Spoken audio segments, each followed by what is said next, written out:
Good morning, everybody, and welcome to another edition of Aquarium Online Academy. My name is Amanda, and I'm coming to you live from the Aquarium of the Pacific in Long Beach, California, where we are going to be exploring and talking about career connections. Careers having to do with marine biology and working in an aquarium. It's one of the questions we get a lot. A lot of people wonder, what does it take to be able to work in an aquarium? What are some of the jobs at an aquarium? What kinds of experiences do I need to be able to do something that would put me close to animals in the ocean? And so we're going to be exploring that a little bit today, but I really would love to hear from whoever might be watching this right now. If there are certain questions that you have, specific questions that you would like to ask during our program, we invite you to contact us as you follow along by texting us to 562 286 1838.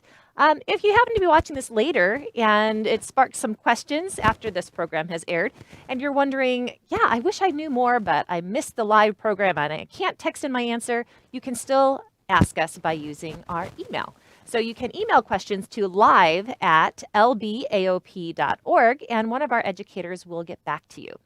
So let's explore some different types of careers in aquarium related things. In the past, we've talked about one particular career. We've invited a guest to share their particular story, but today we're going to do a little bit of an overview. So we're going to start with what I do here at the aquarium. I happen to work in the education department, and I actually did not grow up around the ocean at all. I grew up in Michigan, where there wasn't a whole lot of ocean around me. But it was a trip to a place where I could see whales and dolphins alive for the first time. And I fell in love. And I wanted to know at the young age of 8 years old, what can I do to learn more about them and work with them when I grow up? And so I would reach out to other facilities and institutions and societies and clubs and learn whatever I could about whales and dolphins and the ocean, so I could figure out what I would have to do to get a job related to that. So as I learned more, I kept pursuing my dream and my interests. I ended up getting a degree in zoology at Michigan State. Now, you might be wondering, I thought you have to go to a school that studies marine biology, that's on the ocean to be able to do a career in marine biology. But the good news is, as long as you have a good, strong science background, you can actually take that to other places. And so my degree's in zoology, but marine biology has always been my interest. But because I was in Michigan, it made it a lot easier to go to school there. And then I was able to get really great experiences. And experience is a great thing, no matter what field you go into. But you want to think about, what am I most interested in and how can I develop those skills a little bit more? And so with my marine biology professor, I was able to go do field studies on the East Coast. And we got to learn about different methods that marine biologists use in collecting things, making observations about things, and learning so much more about marine biology that I didn't know before. And then when I was able to move out to California, a lot of those same experiences I was able to put into practice on a boat trip that we offered out here that would take people out into the harbor and show them marine life and learn more about plankton, about some of the larger animals in the ocean, even going out on whale watching trips and being able to see whales and dolphins in their natural habitat and teach people about that. Well, I decided as time went on that I love the education aspect of it. And it wasn't so much that I needed to be working directly with the animals, but I loved sharing my enthusiasm about the ocean with others. And so I opted to go the education route. So here at the Aquarium of the Pacific, we have a lot of different people that work in the field of marine biology. But marine biology is very diverse. It might be people teaching about it. It might be someone who's working directly with the animals. It might be someone who's supporting the exhibits that we have here. So if you look at the exhibit behind me, I want you to think about what might go into taking care of the animals at the aquarium. And what types of things would we need to know about? What types of professionals would we need to be able to bring this opportunity to people as they visit the aquarium? Think about, what are the things that you think of. If you're watching this program, you might be interested in a career having to do with the ocean, but marine biology might be the first word that comes to your mind. But let's think about what marine biology is. Marine is having to do with the ocean, and biology is life. So marine biologists focus on life in the ocean. But even looking at just this exhibit here, do you see more than one example of life in the ocean? What do you see in this exhibit? Well, first and foremost, right in the middle, I see a lot of bright, colorful stuff right here. Now, these represent animals. This is our artificial reef. This is a coral reef. Oh, there's a great picture of our sand tiger shark swimming by right now. So we have corals. Corals are living organisms. And so that would be marine biology if you're interested in coral reefs. Now, this particular coral reef here is artificial, as I said, just to make it easier for maintenance for us. And it gives a beautiful scenery, and the animals treat it just like the regular thing. You'll notice a lot of the other smaller fish. Do you see some of the small fish in here that are using the coral reef as sort of a habitat shelter area where they can hang out, they can rest. And then we also have the larger animals swimming around. So the larger fish and the larger sharks, of course. So people who study fish and sharks, those would be, you could say, okay, you're a marine biologist, but more specifically, maybe an ichthyologist, someone who just studies fish. Or maybe you may have noticed, oh, I think I blocked it out a little bit. There was another animal that came up in the back. We had a reptile in there, a sea turtle. Did any of you happen to see that one? Oh, there's also down, oh, there's a sea turtle right there. So we have a sea turtle. We also have this really big stingray that's right here swimming. So there's a lot of different kinds of life in the ocean. And a marine biologist, rather than just studying every type of life in the ocean, they might focus on one particular animal and learn about that. So think about what types of skills would someone need if they wanted to study, say, an animal like a shark, for instance. How do we gather information and learn about animals? And then how would we be able to take that information and apply it to an aquarium setting? What are the types of people that might need to use that information? Because there's many people that are involved in making a place like the Aquarium of the Pacific possible so that we can bring the ocean to you, or you can come and visit it. So the Aquarium of the Pacific offers both the in-person experience if you come and visit us here at the aquarium, but we also allow others that even if you are in Michigan, for instance, you can still visit us virtually with a lot of our webcams and programs like this that we offer. So someone just asked the question, what is the difference between marine biology and biological oceanography? Oh, great question. If you think about, so marine biology is a very simple, study of marine life, life in the ocean. And then the oceanography is a little bit different. Oceanography can be a term that includes not just the life in the ocean, but kind of what makes up the ocean. And maybe it's something you haven't thought about a whole lot. You're like, well, the ocean is just water. But life in the ocean is very different than even life in a lake. What are the forces of the ocean? What are the other components of being part of the ocean? You have life that's in it, biological life, but then you also have non-living things like the sand. How do you describe waves? Waves are an important part of the ocean. It's not really life. The waves aren't alive, but even though it might seem like they are at times, but what are those forces? So the forces on the ocean, so the physics of it, the geologic features of the ocean. The ocean is not just a flat surface on the bottom or a flat bottom of the ocean. There are different mountains and valleys and things like volcanoes and all sorts of things that are happening in the ocean. And all of these things together are affecting the life in the ocean. The animals that live in a nice sandy bottom area are going to have a very different life than an animal that lives around an underwater volcano or a vent from the ocean. So where the water temperature is going to be different. Where they're living in the cold Arctic areas, it's going to, the types of things that are in that environment and how the ocean is working in those places and how the currents are moving are all going to affect the life.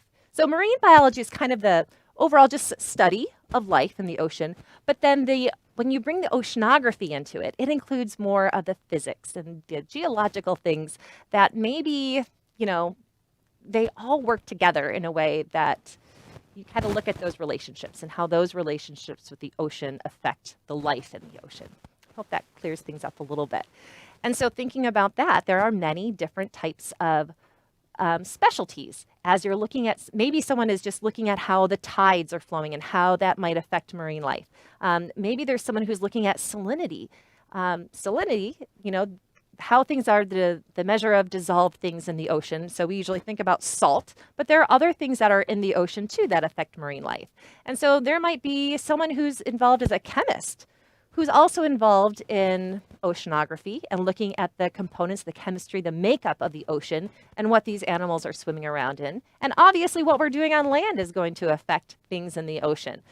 So let's see, we're talking at first about studying sharks. So think about someone who wanted to study a shark. Now, if we were to look at this exhibit here and think about our sharks that are in here, you might wonder, well, who is it that takes care of the sharks? Well, in this exhibit and here at the aquarium, anyone who is working with a shark is working with a type of fish. And so any of our team that is taking care of our fish, we call an aquarist. So an aquarist works with our fish and also our invertebrates that we have at the aquarium, which would be things like, sea jellies and sea stars and the octopus and things like that. And so their background would require them to be knowledgeable about those animals, but also be able to find ways to take care of them and to know, like they have to be able to feed them. They have to be able to know what their exhibit should look like because we want to make it look very much like their natural ocean habitat here. So just looking around here, what are some things that you notice and how we design this exhibit to look like their ocean habitat?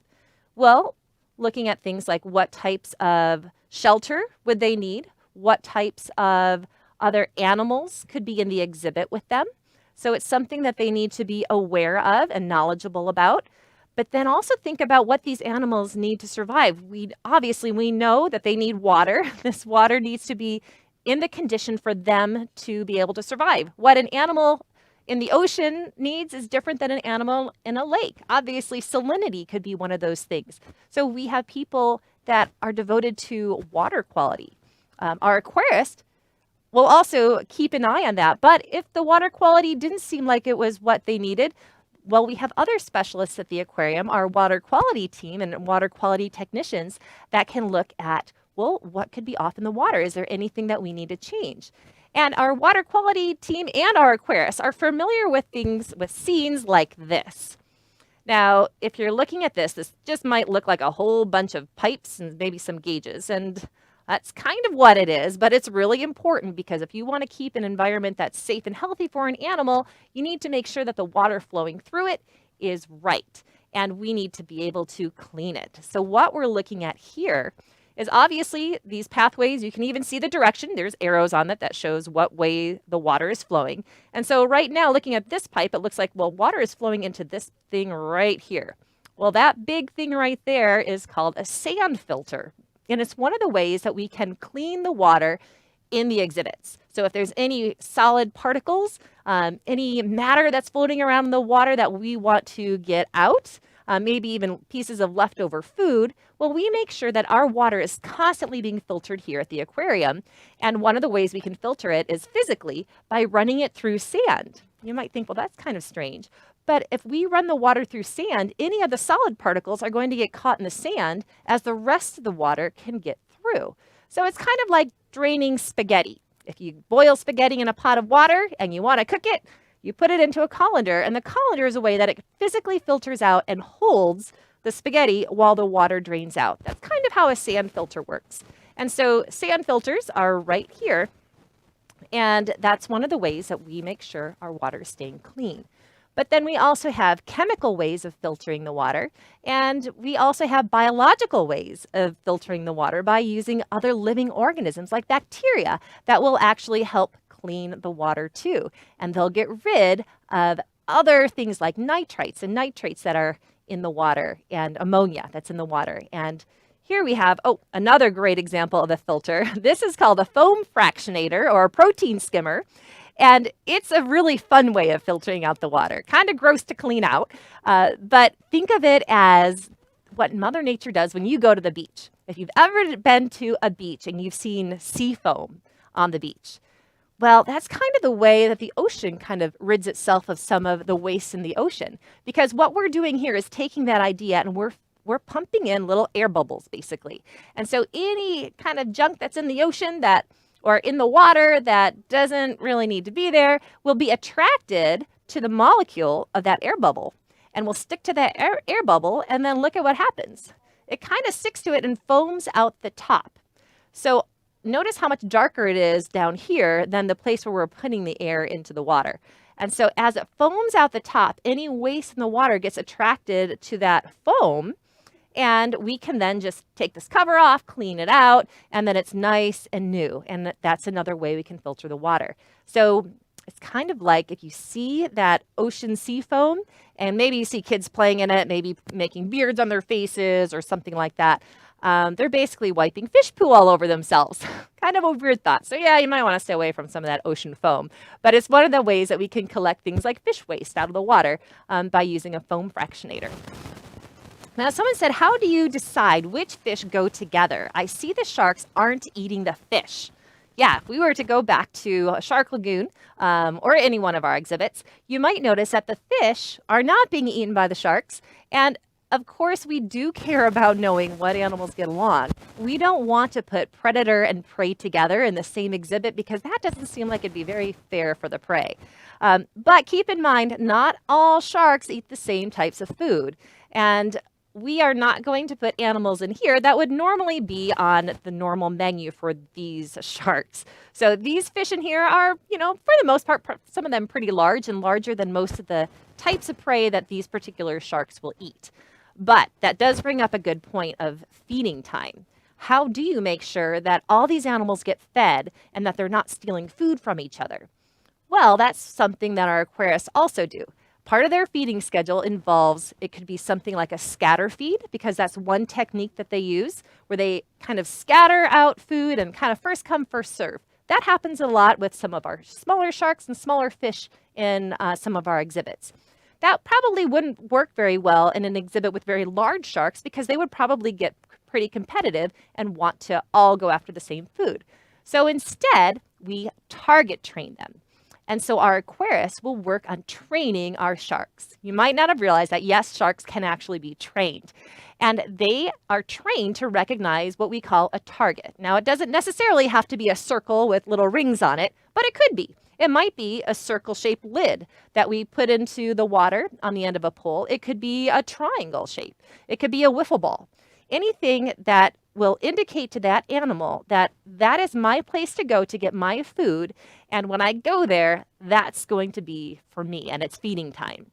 So when we get a new animal at the aquarium, and here's a view of the top of our shark lagoon. So we were looking at Shark Lagoon. Well, this is what it looks like from the top side, which is really fun. Here you can see one of our aquarists putting food into the water for our black-tip reef shark that just swam by, and using grabbers. But also notice that other thing. It has they have a little circle that's right here. Well, they just pulled out of the water. And that circle is indicating to that animal, hey, this is your place to come to get this food. Because when we first get an animal, here's one of our zebra sharks. This is in an area that we call our holding pool. So you'll see it has a little gate here. It's a nice shallow area. And we call this our husbandry pool because husbandry is the word for animal care. And so our husbandry department are the ones who care for our animals on a daily basis. And if we needed to separate an animal for some reason and we needed to measure them, or we just wanted to see, check out, maybe we noticed a scrape on the fin, or we wanted to get a better look at it, we can call that animal over into the pool by using a target, whatever they were trained for, and take a closer look at them in a shallow water and have them separated from the other sharks. And so this is also an area we use for our animal encounters when guests can get into the water with the sharks and actually feed sharks like our zebra shark here. Oh, and I'm blocking the way. So here you can see that wiffle ball. This one, they're using a different target because this is a different kind of shark. This is one of our gray reef sharks, and they have this other little kind of green sort of rectangle or square shape that they're using. And so they're also using the grabbers to indicate, okay, it's food time. This is your spot. This is where you come. So when we first get them, that animal sees every time we feed it, we put a particular target in the water so the animal visually sees it, and then they say, oh my goodness, there's food. Every time they put that in the water, I'm going to go to that place and get that food. And so eventually they learn that. And so when we put them into Shark Lagoon with a lot of other animals, they can look, obviously we don't have just one person feeding all the sharks at the same time. It's a group effort. So all of our aquarists will go to a different station for a different type of animal at different places around the exhibit and put the target in for that animal so the animal knows where to go and they get their food. Eventually, over time, some of the animals they know the routine, they know what time of day it is, and they know the right place to go to find their food. And it eliminates the competition or fighting over any food for any of the animals. But that was a great question. If there are other questions that you're wondering about, please feel free to text them in to us, or again, you can email us later. And we'd love to be able to answer that question right now during the program. So we talked a little bit about an aquarist and the types of things that they would need to do, but then we also have mammalogists here at the aquarium. And the mammologist would work with, let's see, what kind of animal do you think that would be? A mammal? What kind of mammals do we have in an aquarium? Well, I think some of the cutest ones.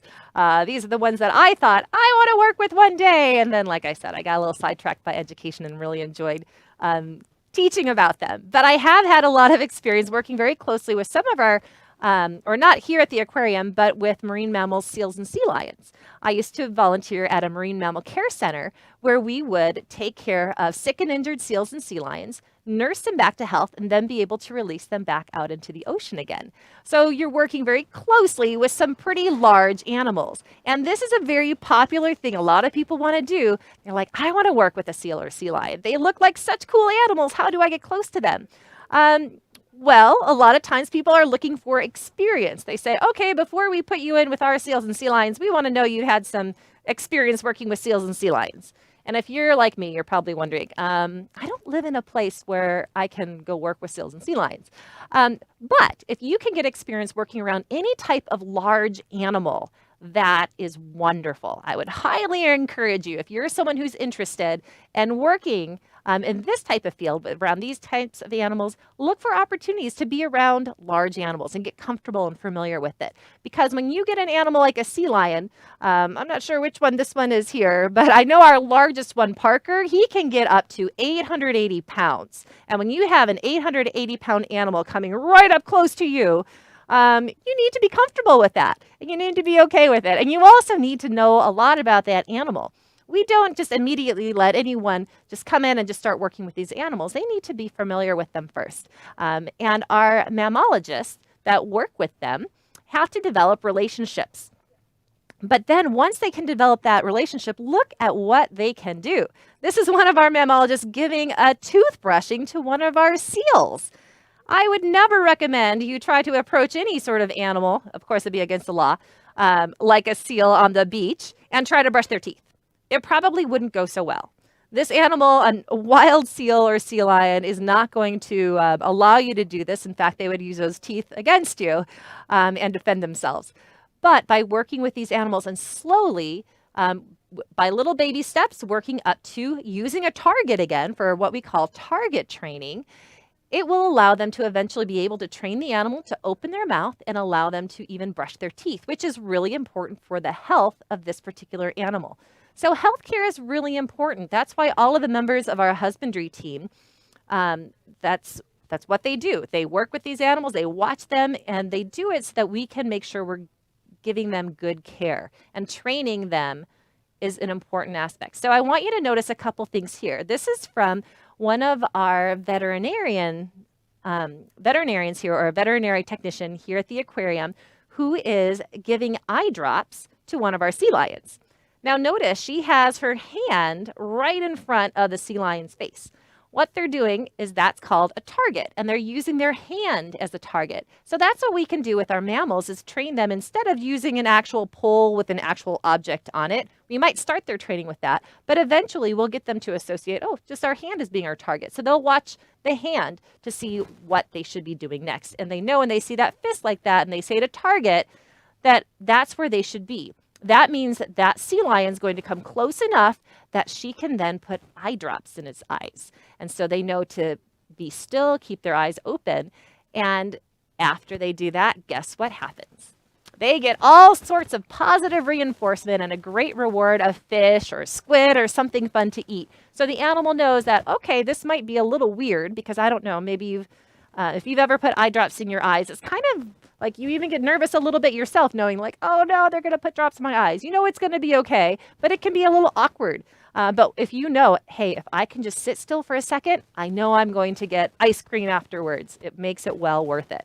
So we don't feed our animals ice cream, but we do give them lots of fun, positive reinforcement, lots of fun fish. So now Shara here is one of our members of our staff, our husbandry team, that has additional training. So our aquarists might have degrees in marine biology or biology, things like that. But she actually went to vet school. So she had to go through further training. And so they're the ones that the aquarist or the mammologist might turn to if the, let's say this animal here wasn't acting so well. It was deciding it didn't want to eat its food, or it was being kind of lazy. They might say, you know, I'm not sure about this animal. Can you check him out and do a physical? Just like if you were to go to the doctor, the types of things a doctor would look for, we're able to do that for our animals here at the aquarium too. We have our Molina Animal Care Center where our veterinary technicians and our veterinarians can look very closely at our animals. It might look similar to you. Notice this table here, like a doctor's office. This is actually this is a hydraulic lift, so we can pick up really big animals like some of our seals and sea lions off the ground if we needed to. So there you can see that fancy lift right there to help raise and lower that table. But we can give them tests. We can do x-rays.